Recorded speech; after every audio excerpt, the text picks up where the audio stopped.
안녕하세요. 저는 나성인이라고 합니다. 오늘 여러분들과 함께 이 오스트리아에서 태어난 음악가 프란츠 슈버트에 대해서 이야기를 하겠습니다.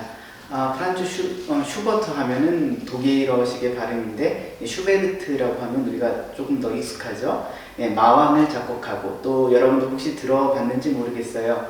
가곡의 왕이라는 칭호로 불리는 굉장히 중요한 작곡가입니다.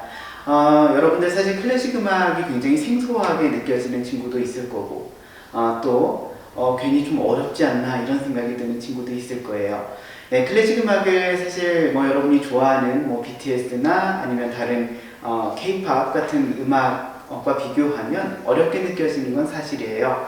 하지만 여러분들이 클래식 음악과 꼭 지금부터 클래식만 들어야 한다든가 아니면 어려운 음악이지만 참고 들어야 한다든가 이런 것이 아니라 선생님이 그냥 질문을 하나 드리려고 해요. 어떤 음악은 어째서 200년, 300년 넘게 계속 살아남을까?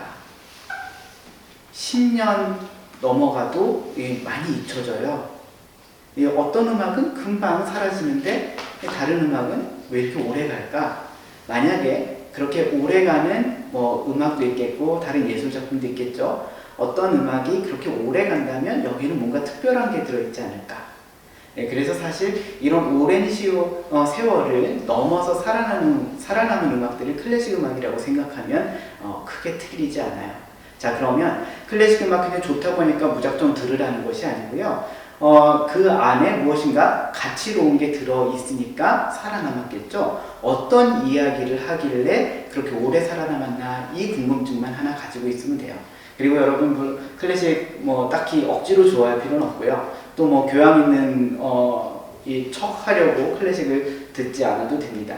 그러나 사실 알고 보면 처음에 접근하기는 어려운 게 사실이죠. 외국말로 되어 있는 경우도 있고 좀 생소한 악기들이 나오기도 하고 아니면 형식 같은 걸 알아야 되기도 하고 복잡하지만 그런 걸 다 알았을 때 클래식을 즐길 수 있는 것이 아니고요. 사실 열린 마음을 가지고 이 음악이 왜 어떤 가치가 있어서 살아남았는지 그걸 좀 받아들이고 그리고 또 알고 보니까 이 음악들이 다 우리가 살아가는 이 삶의 이야기를 하더라 이런 부분을 알게 되면 이 클래식이라고 딱히 어려운 음악이 아니라는 것을 이해하게 될 겁니다.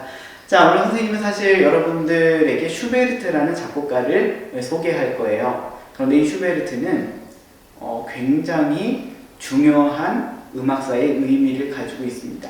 여러분 사실 슈베르트보다 음악사에서 유명한 사람을 꼽자면 이 베토벤 떠오를 거예요. 그죠? 거의 슈베르트하고 베토벤은 거의 동시대를 살았어요. 그런데 베토벤이 한 57살을 살면서 그래도 좀 길게 활동을 하다가 이 세상을 떠난 작곡가라면 참고로 올해가 베토벤 탄생 250주년의 해죠. 그런데 반면에 슈베르트는 31살 아주 젊은 나이죠. 31살 됐을 때 갑자기 요절하고만 그런 천재입니다.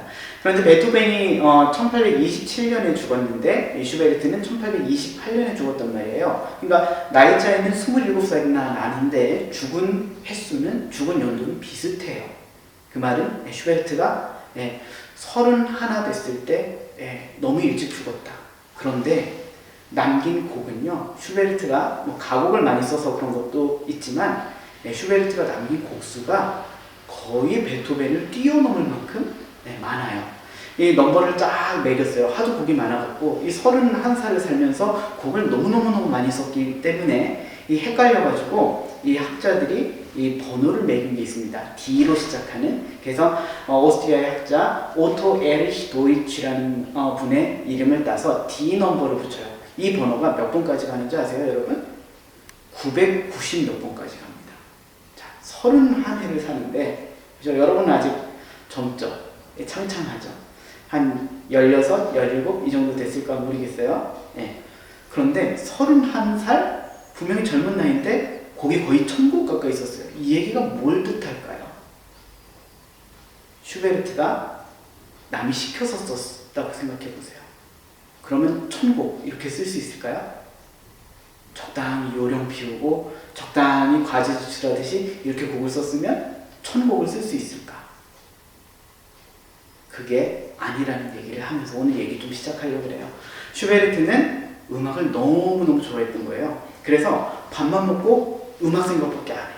그래서 아침에 무슨 일이 있어도 7시부터 7시에 일어나서 12시까지 음악을 쓰는 사람이었어요. 작곡을 오전에만 해요. 저녁에도 안 해요, 여러분. 그런데 이 오전 시간만 할애해서 곡을 쓰는데 이걸 매일같이 하는 거죠. 근데 이걸 누가 시켜서 하는 게 아니라 자기가 좋아서. 왜? 평생 살면서 내가 이거 하면서 살면 정말 지루하지 않구나, 정말 행복하구나, 이걸 어린 시절부터 발견한 거예요. 여러분, 사실 슈베르트가 31의 나이로 일찍 죽은 거는 좀 비극의 이야기가 있습니다.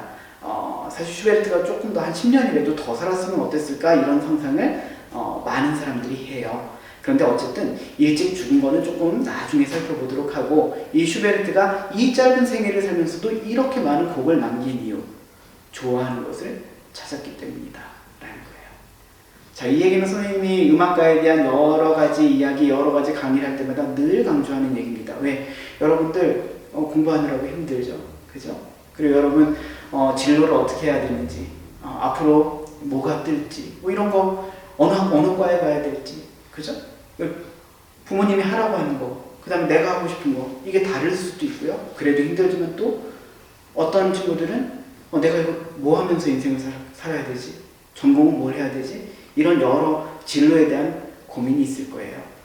근데 슈베르트도 똑같았어요. 여러분들하고 비슷한 고민을 계속 했습니다. 그런데 슈베르트는 어쨌든 좋아하는 걸 찾았다는 거예요. 여러분, 학업 하다 보면은, 그죠? 수능도 준비해야 되고, 이렇게 하다 보면은 아무래도 국영수 해야 되고, 다른 거는 조금 밀어놔야 된다고 느껴지고, 근데 계속 이렇게 살다 보면 여러분, 내가 정말 뭘 좋아하는지를 계속 뒤로 밀어놔요. 일단 뭐 학교를 가야 되고, 그죠? 일단 뭔가 사회에서 요구하는 걸 먼저 해야 되고, 그지? 뭔가 따라가야 될 것 같고, 이런 생각이 자꾸 들죠. 그런데 그렇게 지내다가 어느 순간에 보면 내가 좋아하는 게 뭐였더라? 내가 정말 인생을 해피하게 살 수 있으려면 내가 이걸 하면서 살아야 되는데 라는 생각이 나중에 들 때가 있어요. 여러분, 근데 그렇게 하면 너무 아깝잖아요, 여러분. 그래서 여러분 필요한 것들을 하고 배울 걸 배워야 돼요. 하기 싫은 것도 해야 되지만, 그러나 그 와중에 내가 뭘 좋아하는지를 계속 놓치지 않고 가는 것, 이게 굉장히 중요합니다. 슈베르트 이야기를 그래서 여러분에게 들려주고 싶은 거예요. 자, 슈베르트가 음악을 작곡하고 싶었어요. 슈베르트의 롤 모델은 베토벤이었죠. 자, 슈베르트가 태어났을 때, 이 슈베르트는 빈에서 태어났어요. 음악사의 여러 위인 중에 오스트리아의 빈에서 이 태생, 처음부터 날 때부터 이 빈에서 태어난 사람이 생각보다 많지 않아요. 이 얘기가 왜 중요하냐 하면, 오스트리아의 빈, 지금은 오스트리아가 예전에 그 명성, 부귀 영화를 누리지는 못하고 있어요. 국력이 많이 평범해졌죠. 그런데 슈베르트, 베토벤 혹은 뭐 그 앞에 모차르트, 하이든 등등이 살 때의 오스트리아는 이 전 세계를 그래도 주름 잡는 정도까지는 아니어도 무시할 수 없는, 글쎄요, 유럽에서 한 5손가락 안에 충분히 너끈하게 드는 그런 강대국이었어요. 그래서 이 오스트리아는 이런 그 힘, 그 다음에 부귀, 이런 것들을 앞세워서 특히 음악 예술을 발전을 시키는 데 힘을 쏟았고요. 귀족들이 음악을 좋아했죠. 그러면서 이 예전부터, 지금으로부터 한 400년 정도 전부터는, 400년, 300년, 한 이 정도 전부터는 이 전 세계에, 특히 서양 세계의 음악에서 가장 중요한 역할을 하는 도시가 됐어요. 근데 슈베르트가 이 음악의 수도라고 할 수 있는 빈에서 태어난 거죠. 근데 슈베르트는 가정이 이렇게 넉넉한 편이 아니었어요. 사실 슈베르트가 어렸을 때 분명히 재능은 타고났거든요. 근데 여러분들도 여러분이 가지고 있는 재능이 있을 거예요. 여기에 관심을 가져야 돼요.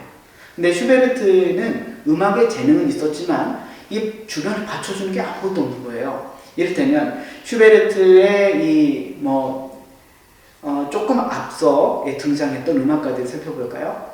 바흐 같은 경우는 다 음악적 재능 갖고 있는 거예요. 그건 다 똑같다고 일단 치고, 그죠? 재능은 다 유명한 사람들이니까 음악성은 있겠죠, 그죠? 그런데 주변 환경을 조금 비교해서 보자는 거예요. 자, 바흐는 음악의 아버지, 그죠? 슈베르트보다 한 몇 년 위냐면, 글쎄요, 한 100년 위죠, 그죠? 바흐 정도 되면, 그죠? 바흐는 음악가 집안에 태어났어요. 넉넉하진 않아도 주변이 다 음악가예요. 예전에는 인터넷 이런 거 없죠. 인터넷, 스마트폰 정보를 얻을 수도 있는 데가 잘 없는데, 음악가 집안에 태어났으면 뭐 아버지, 삼촌, 뭐 이 주변에 있는 사람들이 다 음악가니까 음악가로 어떻게 성장할 수 있는지에 대한 정보가 어마어마하게 많죠. 요즘은 인터넷도 있고 여러 가지 정보가 있으니까 원하면 누구나 정보에 접근할 수 있지만 그때는 안 그랬어요. 자, 엄청난 유산을 바흐는 갖고 있는 거죠. 핸델은 아버지가 비록 음악에 반대하기는 했지만 그래도 사업가 집안이라 집안이 궁색하거나 힘들진 않았어요. 그래서 핸델 같은 경우에는 아버지가 돌아가시고 나서 음악을 본격적으로 시작을 하게 됩니다. 모차르트는요. 모차르트는 아버지가 당대 최고의 음악 교육자인 레오폴트 모차르트였어요. 그러니까 아버지가 가장 저명한 음악 교육자. 그죠? 그러니까 재능도 있는데 주변에서 이 재능을 키워줄 수 있는 뭔가가 있는 거죠. 베토벤은 뭐 어린 시절에 불우했다고 얘기를 하죠. 그죠? 불우한 건 맞아요. 아버지가 술주정뱅이라서 맨날 베토벤을 때립니다. 때리는 이유가 모차르트랑 똑같이 못한다고. 그죠? 근데 여러분, 베토벤은 베토벤이고 모차르트는 모차르트인데 베토벤 보러 모차르트 흉내 못 낸다고 때리면 그거 안 되는 거잖아요. 그죠? 타고난 게 다 다른데. 근데 그때는 어쨌든 모차르트와 베토벤을 비교하면서 베토벤 아버지가 이 소년 베토벤을 때립니다. 불우하는 경우 맞는데 어쨌든 근데 베토벤은 아버지가 궁정에서 이 노래하는 테너였고요. 할아버지는 이 본이라는 베토벤의 고향의 궁정악장이에요. 그러니까 어쨌든 음악적인 유산을 갖고 있는 상태에서 재능도 물려받은 거죠. 그러니까 좀 넉넉하거나 아니면 음악적인 재능을 가르쳐 잘 교육해서 좀 북돋아줄 수 있거나 이런 사람들이 많이 있었어요. 근데 슈베르트는 그런 게 하나도 없는 거예요. 오로지 자기 재능밖에 없어요. 자, 그런데 이 슈베르트가 이 워낙 재능도 있고 그 다음에 음악을 너무 좋아하다 보니까 이 음악을 계속 발전시키는 그런 고민을 하게 됩니다. 자, 근데 아버지가 뭐라 그럴까요? 아버지가 어떤 사람이냐면 나쁜 사람 아니에요.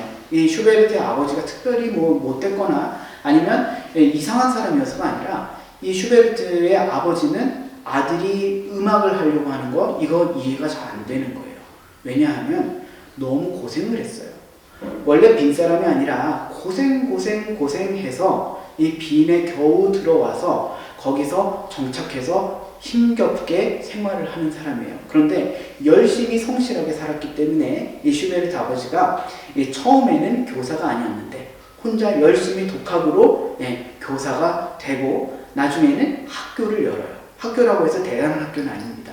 이 자기 집을 개조해서 방에다가 교실을 드리고 그래서 좀 가난한 친구들 받아서 수업료 받고 국가에서 보조 좀 받고 이런 학교를 한 거예요. 그래서 슈베르트 아버지의 직업을 교장이라고 했을 때 우리가 생각하는 뭐 이를테면 고시를 가서 이 합격을 해서 그래서 교장으로 발령을 받아서 막 존경도 받고 사회적으로 안정도 되고 이런 교장이 아니라 그때마다 열심히 애들 가르치고 나머지 수업하고 해서 겨우겨우 올라가서 나중에는 이 사회적 존경까지 받는 그런 교장 선생님입니다. 이렇게 생각하면 돼요.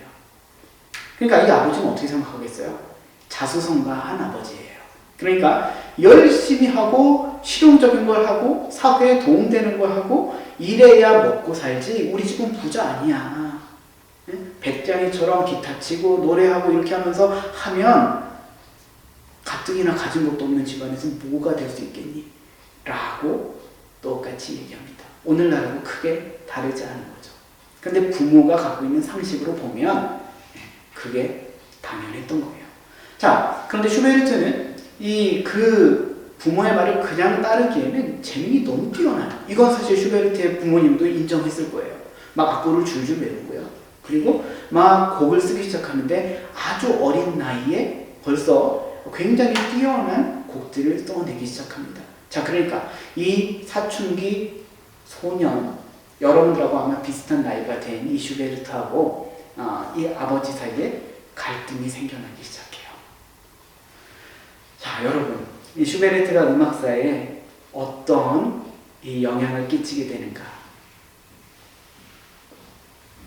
이 어린 청년이 집안도 별 볼 일이 없고 오로지 자기 재능밖에는 가진 게 없고, 이 집안이 별 볼 일 없다는 건 무슨 말이냐 하면 그 당시에는 신분제가 아직 건재했어요. 프랑스 혁명이 슈베르트가 태어났을 때 이제 막 프랑스에서 터져 있었고, 그죠? 1789년이니까 슈베르트가 8살 때, 우리로 치면 이제 초등학교 들어갈 나이 정도 됐을 때 프랑스 혁명이 터진 거예요. 그러니까 프랑스 혁명이 터지고 나서도 우리가 지금 알고 있는 민주주의 국가가 생겨나려면 시간이 많이 더 걸려요. 한 50년은 더 기다려야 돼요. 그러니까 슈베르트가 태어났을 때는 오스트리아, 거긴 신분제 사회인 거죠. 자, 신분제 사회면 사실 누굴 알아야 되겠어요? 아는 사람 중에, 지인 중에 귀족이 있어야 이 얘를 좀 끌어주는, 그죠? 도와주고 이렇게 할 거 아니겠어요? 근데 슈베르트는 그냥 진짜 별 볼 일 없는 이민자 가족에서 태어났기 때문에 아는 귀족이 한 사람도 없는 거예요. 근데 재능은 완전 천재예요. 거의 모차르트의 버금갈 정도의 음악성을 갖고 있는 거죠. 자, 그러니까 사실 이러한 핸디캡 때문에, 이건 사실 슈베르트가 인생을 살면서 굉장히 어려움을 겪게 되는 이유이기도 했는데, 이런 핸디캡 때문에 오히려 더 놀라운 의미가 생겨납니다. 그 이전까지 사실은 음악하면 우리 같은 보통 사람들이 음악을 즐기는 게 아니에요. 지금은 세상이 너무 달라져서 이 음악이나 예술이나 이런 게 우리 같은 보통 사람, 혹은 좀 공식적으로 표현하면 일반 시민에게 널리 이렇게 열리게 됐는데, 예전에는 그렇지가 않았어요. 슈베르트 때만 해도 예술, 음악, 이거는 누가 듣는 거예요?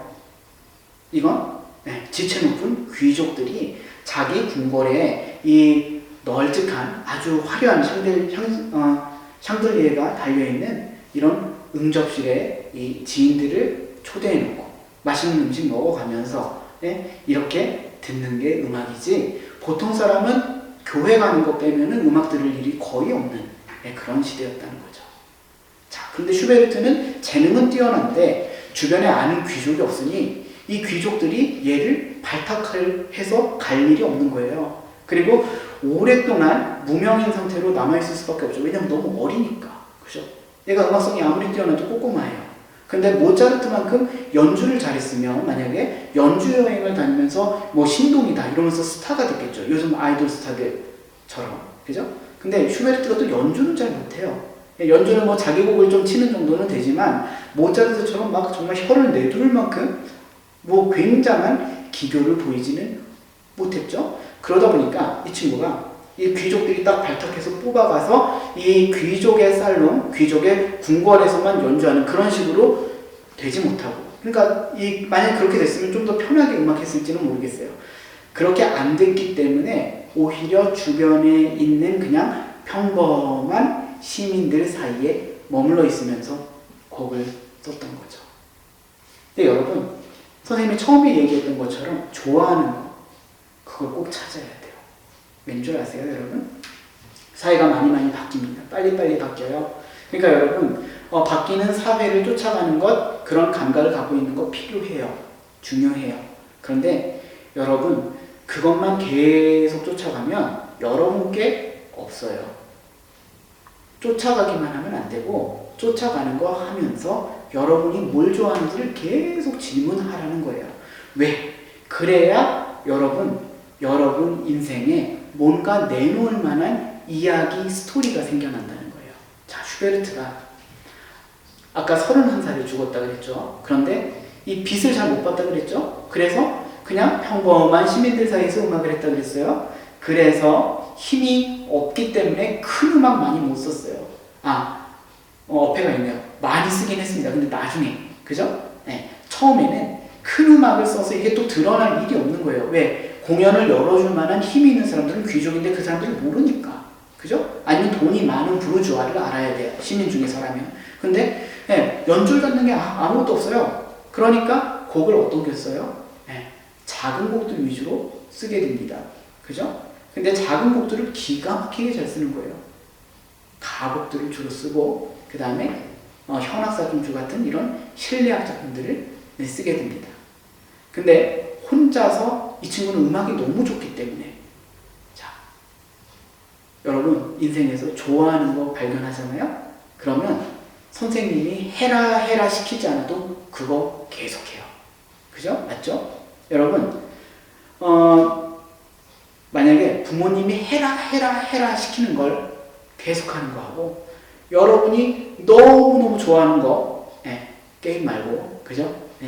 게임도 여러분 진지하게 정말 관심이 있어서 그걸 하게 되면 괜찮아요. 그런데 여러분 정말 좋아하는 걸 여러분 발견하는 건 굉장히 중요한 게, 이걸 평생 해도 내가 질리지 않으면서 계속해도 내가 정말 숨을 쉬고 사는 것 같다, 내가 정말 자유로운 느낌이 든다, 이런 좋아하는 걸 찾으라는 거예요. 자, 여러분, 그래서 좋아하는 걸 찾으면 평생 동안 할 수 있는 게 생기는 거나 마찬가지예요. 이걸 너무 여러분 치워두지 마세요. 취미도 좋으니까 계속하세요. 그런데 여러분, 여러분이 좋아하는 걸 발견해서 5년 동안 계속 그것만 해보세요. 그죠? 너무 빨리 바꾸지 말고요. 그죠? 많이 해보면 여러분 뭐가 생겨요? 전문성이 생겨요. 늘어요. 그죠? 그리고 이걸 계속 꾸준히 하다 보면 여러분이 그 부분에 대한 전문가가 되는 거죠. 그죠? 근데 오늘날처럼 많이 변하고 빨리 변하는데, 그래서 사람들이 한 가지를 꾸준히 하는 것에 익숙하지 않은 때에 여러분 진지하게 여러분 좋아하는 걸 꾸준히 한다는 것, 이건 굉장히 큰 힘이 됩니다. 자, 슈베르트가 음악을 좋아해요. 그래서 음악을 계속 씁니다. 물론 공부도 했어요. 모차르트의 라이벌이라고 할 수 있는, 사실은 근데 모차르트보다 연배도 좀 높고요. 그죠? 이랬던 살리에리. 모차르트를 죽였다는 이런 괴소문이 있는 사람이지만 절대로 그런 사람은 아니고요. 그건 픽션일 뿐이고, 이 살리에리가 슈베르트의 소식을 듣고, 이 친구가 너무나 뛰어난데 너무 받쳐주는 게 없어요. 그러니까 빈 궁정으로 불러다가 이 돈 안 받고 개인 교습까지 해줍니다. 그래서 이렇게 배우면서 음악을 쓰기 시작했는데, 슈베르트가 1821년에 가서야, 그러니까 슈베르트 나이가 24살이에요. 곡을 쓰기 시작한 게 1811년이니까 작품으로 남아있는 게요. 그러니까 슈베르트가 대략 한 15살 정도, 한국 나이로 이 정도서부터 곡을 쓰기 시작했는데, 이때부터 계속 쉬지 않고 곡을 쓴 거예요. 그래서 1821년 한 24살 때 돼서 처음으로 작품이 출간이 됩니다. 그러니까 인쇄돼서 나왔다는 거예요. 그게 바로 그 유명한 슈베르트의 마왕이죠. 마왕이라는 시, 원래는 이제 괴테가 쓴 시인데 여러분 혹시 들어봤는지 모르겠어요. 선생님이 어렸을 때는 중학교 때 이 음악 시간에 이 마왕을 들려주셨어요. 근데 이 마왕의 내용이 이거죠.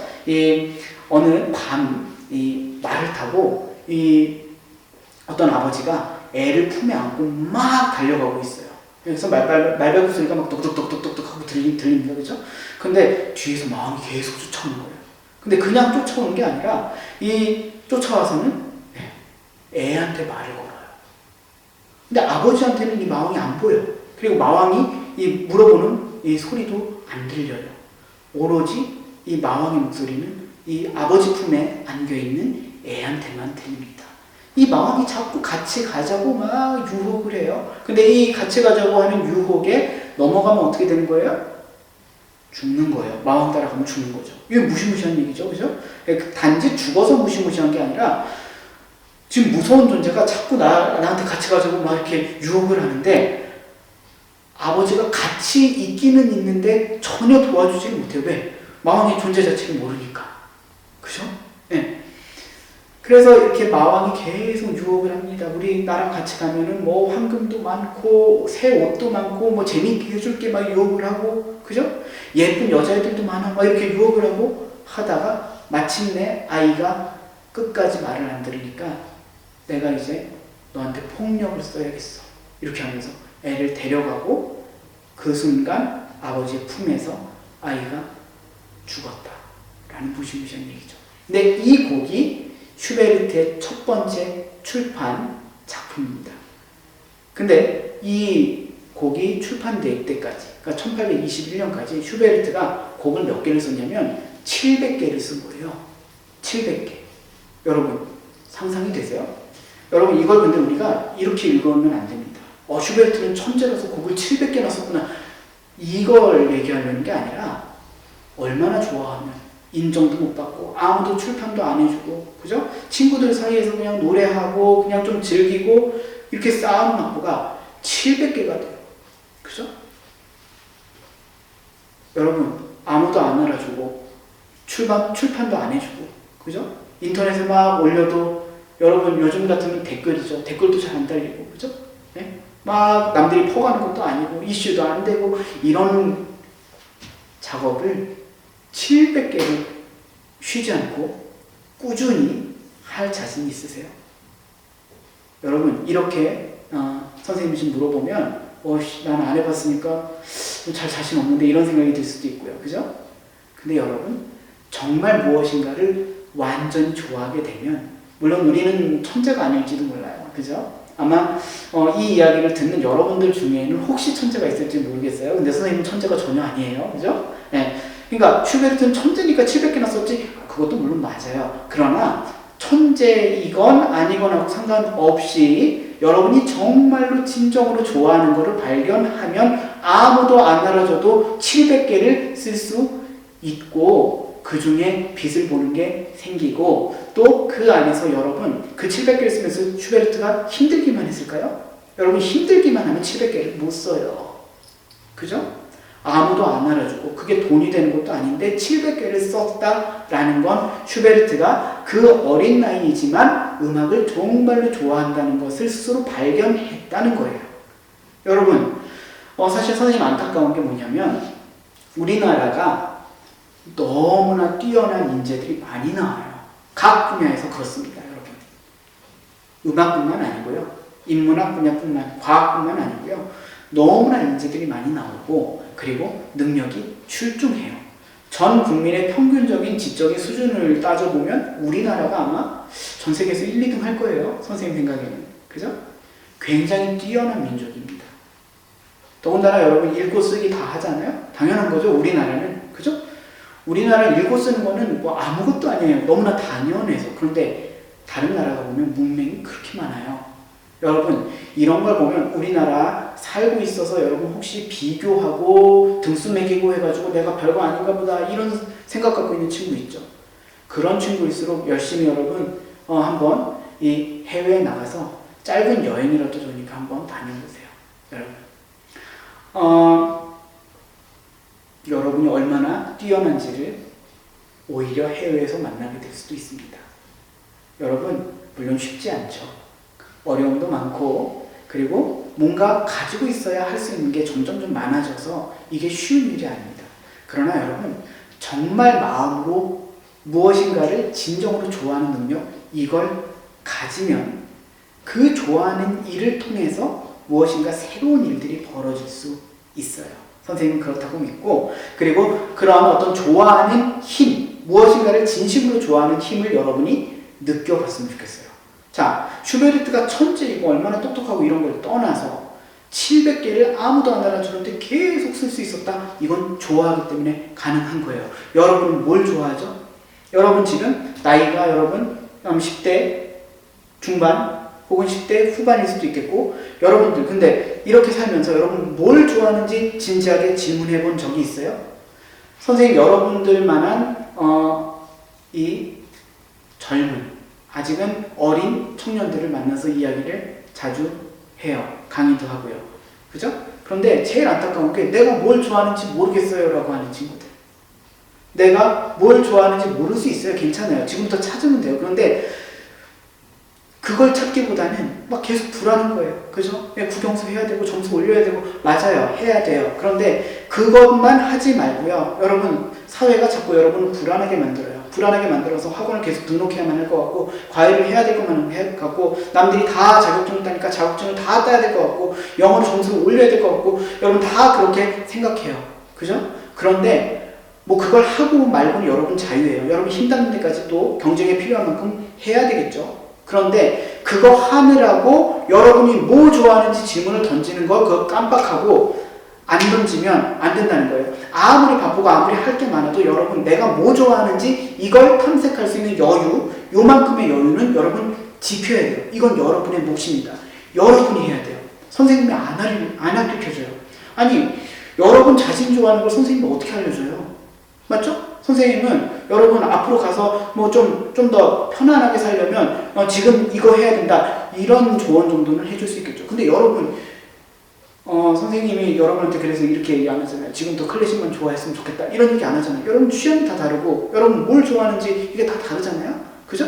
그런데 좋아하는 건 그래서 여러분 책임이라는 거예요. 여러분이 뭘 좋아하는지를 발견하는 책임은 여러분한테 있습니다. 그런데 이 얘기를 잘 어른들이 안 해준다는 게 문제인 거죠. 그래서 선생님이 사실 이런 얘기를 할 때마다 여러분한테 굉장히 미안해요. 좋아하는 걸 발견하는 거 여러분의 몫이고 여러분이 꼭 해야 하는 일이다. 들었죠? 들었으니까 그걸 할 수 있는 짬을 만들면서 살아야 돼요. 여러분 지금 바쁘죠? 나중에 여러분 커서 어른이 되면 지금보다 한가해질 것 같아요? 아니요, 절대 안 그래요. 여러분 바쁜 건 늘 마찬가지예요. 근데 여러분 자신을 아끼고 소중하게 여기는 그 시간을 가지느냐 지금부터 가져야 되는 거죠. 자, 슈베르트 얘기하다가 약간 지금 딴 길로 온 것 같은데 같은 말입니다. 슈베르트가 그래서 아버지하고 부딪히죠.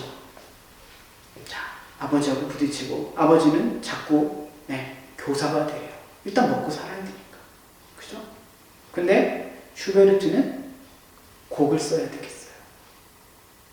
그리고 자기 재능이 곡 쓰는 데 있다는 걸 알고 또 그걸 너무 좋아한 거죠. 그래서 아버지랑 갈등을 합니다. 그래서 슈베르트가 가출을 해요. 그래서 그 뒤에부터 친구 집을 전전하면서 일종의 말하자면 방랑 생활을 하게 됩니다.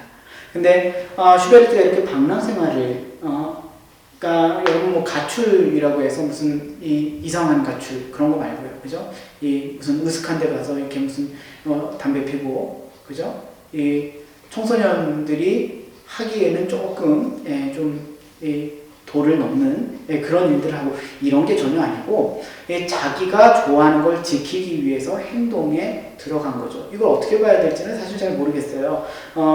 그런데 슈베르트가 어쨌든 음악을 쓰기 위해서 독립적으로 결정을 했다는 것, 그걸 여러분 볼 필요는 있습니다. 여러분 뭐 그렇다고 해서 뭐 저기 갑자기 그래 난 결심해서 가출을 하겠 이게 아니고요, 그죠? 이유가 없이 하면 안 되죠.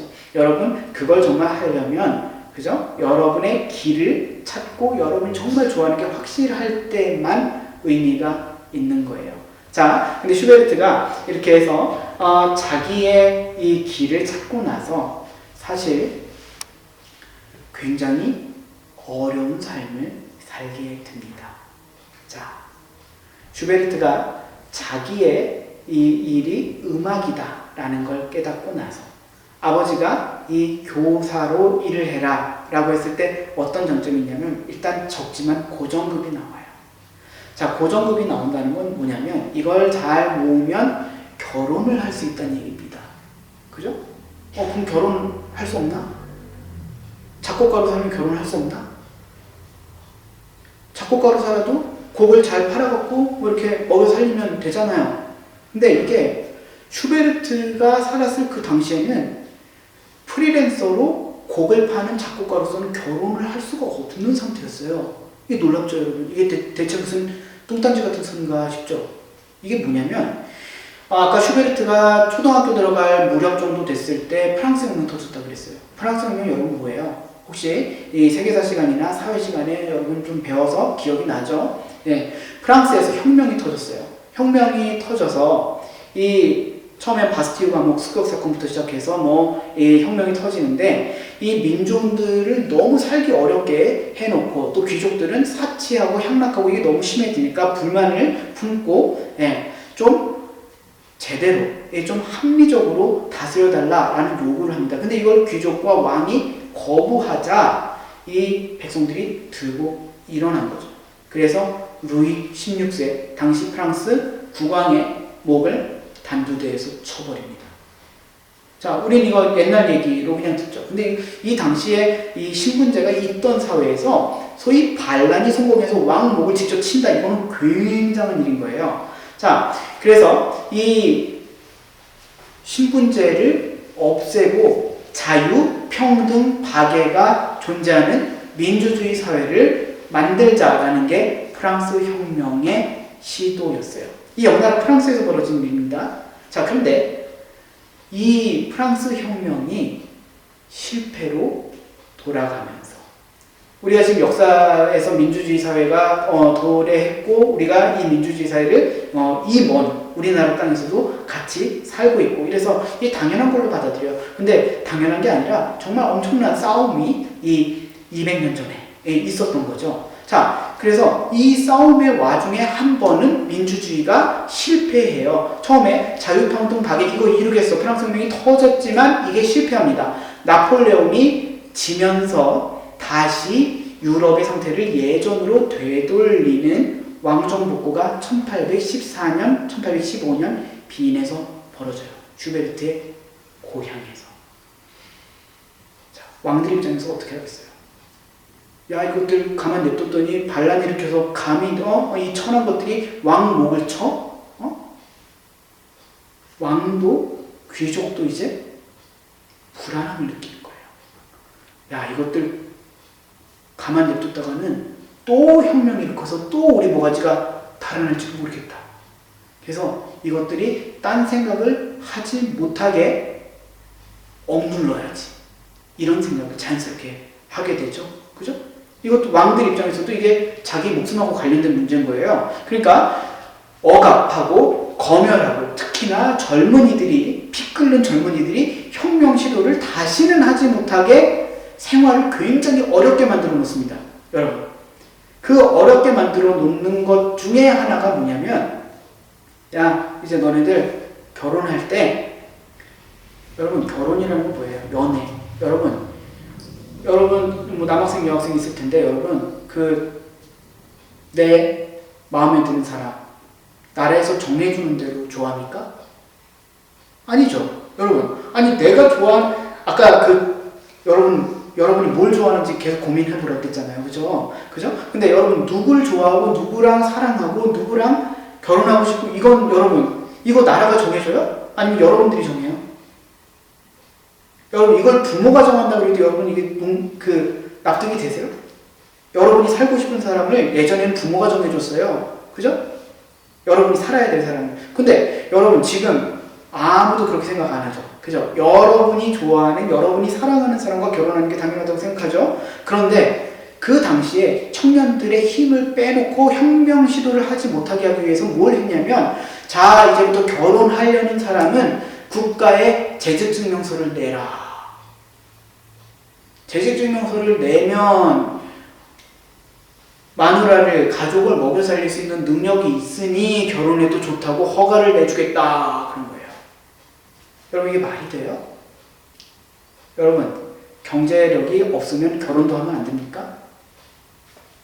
잘 못 살면, 혹은 가난한 집에 태어났으면 결혼도 하면 안 돼요? 아니죠. 그죠? 이건 어디까지나 개인의 선택에 달린 건데, 이걸 청년들 딴 생각 못하게 하려고, 혁명 못하게 하려고 재직증명서 내라 법으로 누른 거예요. 근데 아까 슈베르트 얘기로 다시 돌아가면, 슈베르트가 하고 싶은 거 뭐였어요? 평생에도 질리지 않겠다. 난 이 방법으로 살고 싶어 라고 했던 게 뭐예요? 작곡가로 사는 거. 그죠? 작곡가로 계속 곡을 쓰고 작품을 팔아서 먹고 살고 싶었어요. 프리랜서로 자기 생계를 꾸리면서 음악 그 자체만으로 인정받고 싶었어요. 그 길을 슈베르트 앞서서 보여준 위대한 작곡가가 바로 루드비히 반 베토벤이었던 거죠. 자, 그러니까 슈베르트 꿈이 그거예요. 그죠? 그런데 꿈이 그러니까 재직증명서 낼 수 있어요, 없어요?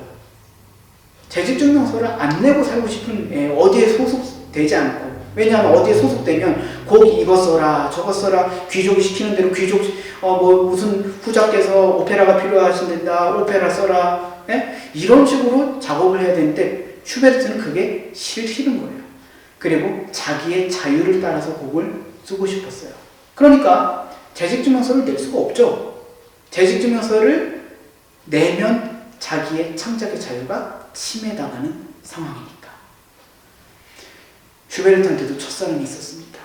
슈베르트의 첫 공개 연주 작품인 미사 1번을 연주해준 이웃집 소녀가 있었어요.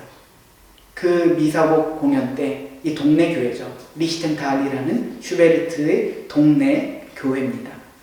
이 리히텐탈 교회에서 슈베르트가 17살 때 자기의 미사 1번을 지휘하고 이웃집 소녀, 그 소녀가 목소리가 너무 예뻤대요. 테레제 그로프라고 하는 이 소녀가 소프라노 파트를 맡았어요. 그래서 이 둘이 좋아하게 됐어요.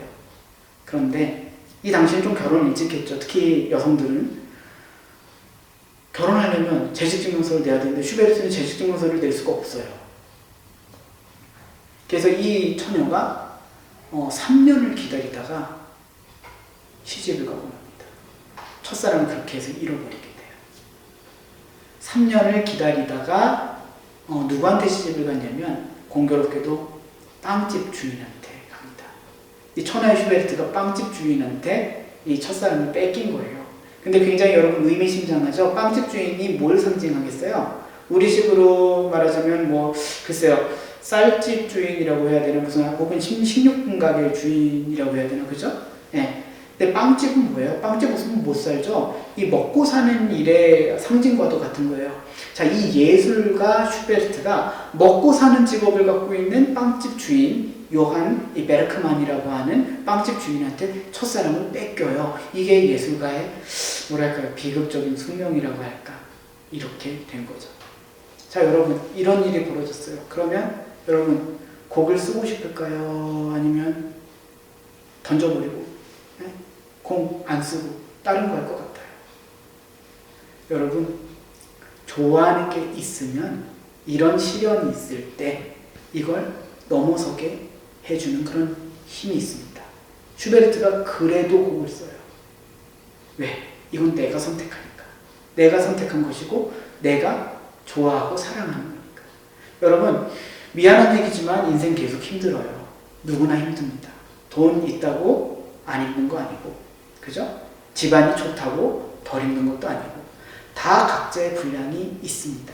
근데 여러분, 왜 좋아하는 걸 갖고 있어야 하느냐 하면, 그 좋아하는 게 있을 때 힘든 인생이 그래도 재미나거든요. 살만하거든요. 자, 그래서 슈베르트 곡 계속 써요. 그런데 그러면서 이 자기 이야기를 남깁니다. 그것이 유명한 이 연가곡인 이 물방앗간 아가씨, 그죠? 아름다운 물방앗간 아가씨라는 연가곡이 있어요. 연가곡이라고 하는 거는 여러 개의 가곡들, 그죠? 피아노 반주의 성악이 노래하는 그 가곡들을 연달아서 이렇게 이어서 연결시켜서 하나의 이 음악, 하나의 스토리를 만든 그런 작품을 말하죠. 그래서 이 물방앗간 이 아가씨, 이 물방앗간 이 청년의 이야기는 이 청년이 방랑을 하면서 이것저것 배우는 이야기예요. 근데 이 이야기 안에 슈베르트 자기의 얘기가 들어 있습니다. 근데 여러분은 아직 지금 배움의 시기이기 때문에 이 슈베르트의 이 이야기가 여러분한테도 뭐랄까요, 좀 생각거리를 던져줄 수 있다고 생각합니다.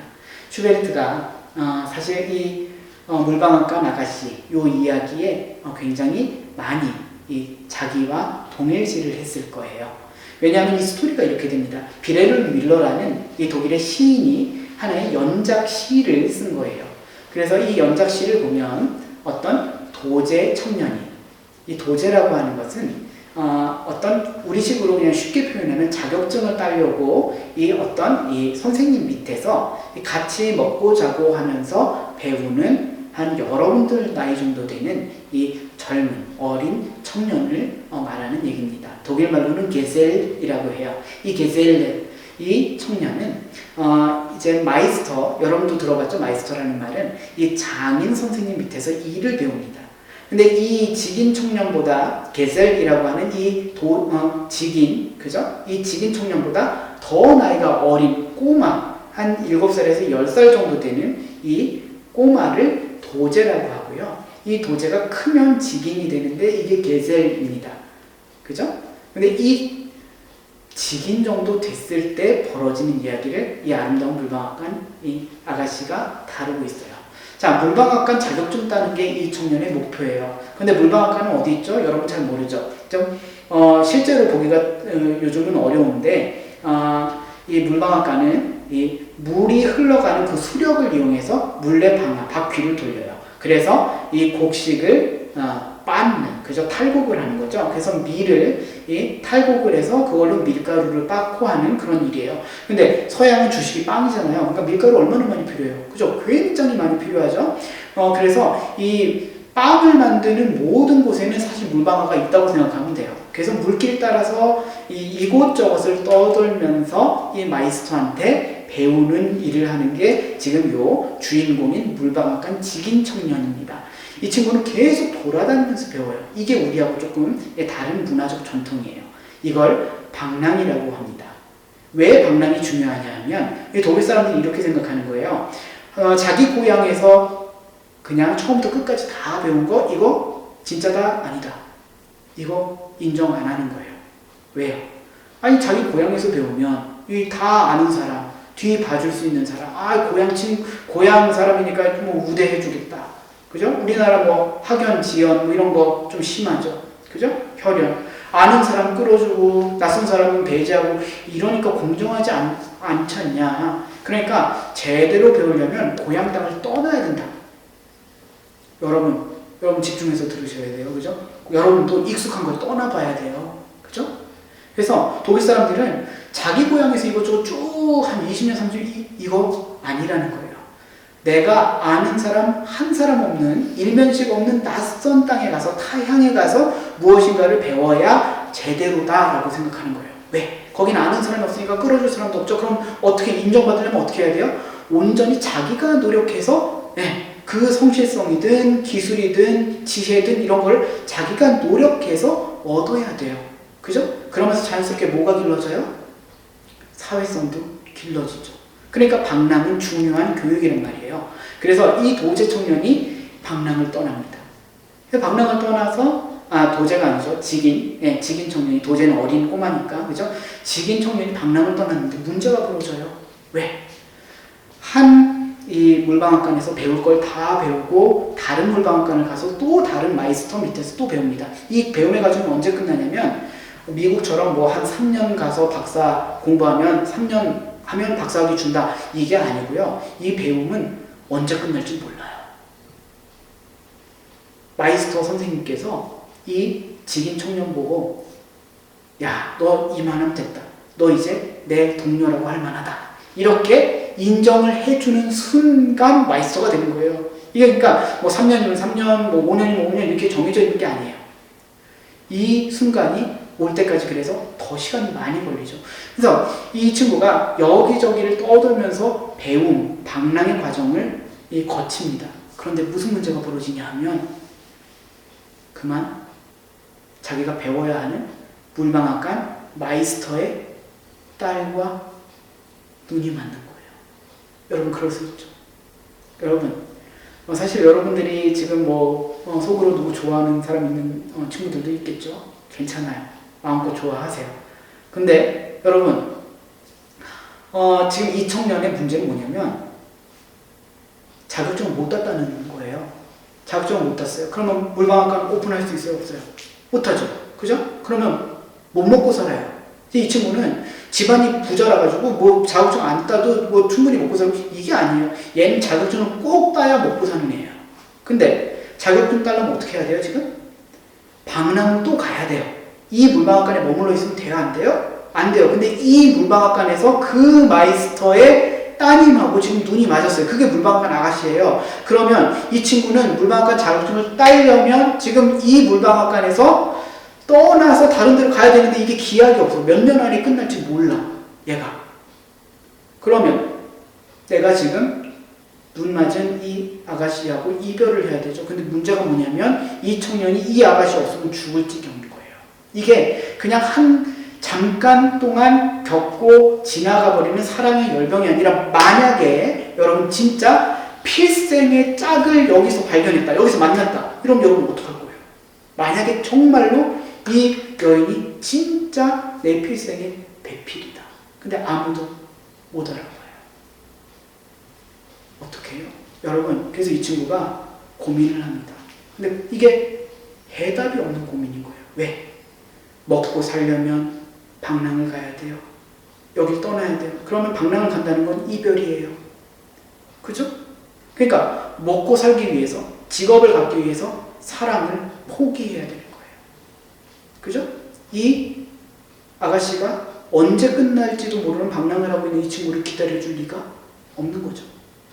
근데 만약에 그래서 이 친구가 사랑을 지키기 위해서 이 물방앗간에 계속 머물러 있다고 쳐봅시다. 자, 그런다고 해서 결혼할 수 있을까요? 그러면 이 물방앗간 아가씨의 아버지를 생각해 봐야 되겠죠? 이 아버지가 누구라고 그랬어요? 물방앗간 마이스터. 근데 이 마이스터가 보기에 지금 요 물방앗간 지금 직인 심부름하고 뭐 이것저것 시키는 일 하고 있는 이 청년 성에 찰까요? 안 찰까요? 예? 여러분 입장 바꿔놓고 생각하면 딸 주겠어요? 안 주겠어요? 여러분이 이 아버지 마이스터라고 생각해보세요. 예? 이제 막 배우고 있는 이 청년이 자기 딸이 좋다고 달래요. 장인어른 막 이러면서. 그러면 근데 먹고 살 수 있는 뭐가 없어요. 도구가 없어요. 그죠? 예? 아직도 까마득해요. 그러면 이 아버지가 딸을 주겠어요? 상식적으로. 이 친구는 사랑을 지킬 수 있는 방법이 없는 거죠. 슈베르트가 아까 뭐라 그랬어요? 이 자유로운 창작을 하는 예술가가 되고 싶어서 재직증 요소를 못 내니까 첫사랑을 잃어버렸다. 이 자기 얘기가 여기에 들어있는 겁니다. 근데 여러분 생각해 보세요. 여러분 어떤 사회가 어떤 청년 보고 직업하고 사랑하고 요 둘 중에 하나만 택해서 가져라. 이렇게 얘기하면 아 그렇구나 하고 하나만 택할 사람 여러분 있어요? 여러분 이 강의 들으면서 지금 어떻게 생각해요?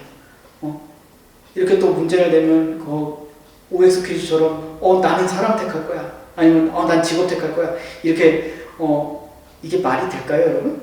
여러분, 그럼 사랑은 안 하고 그냥 난 돈만 많이 벌 거야. 그걸로 여러분 만족이 되세요? 아니면 난 돈 없어도 좋으니까 그냥 사랑만 하면서 살래. 난 직업 없어도 돼. 사랑만 뭐 이런 낭만적인 생각하는 친구도 있을지 모르겠어요. 근데 여러분 어떤 사회가 개개인에게 묻는다기보다 어떤 한 사회가 한 청년에게 사랑과 직업 중에 한 가지만 택할 수 있고 둘 다 택하는 거 이건 잘못이야라고 말한다면 여러분 어떤 생각이 드세요? 반감 들지 않아요? 그죠? 이건 그 청년이 잘못이에요? 아니면 사회가 잘못이에요? 사회가 잘못된 질문을 지금 청년한테 던지고 있다라는 거죠. 슈베르트의 아름다운 물방앗간 아가씨라는 연가곡은 사실은 이 슈베르트 같은 그 당시에 청년들이 처해 있는 아주 어려운 상황을 불멸의 예술 작품 안에 담아놓은. 그래서 여러분, 우리 청년들도 충분히 공감할 수 있는 삶의 이야기를 이 예술로 담아놓은 것이에요.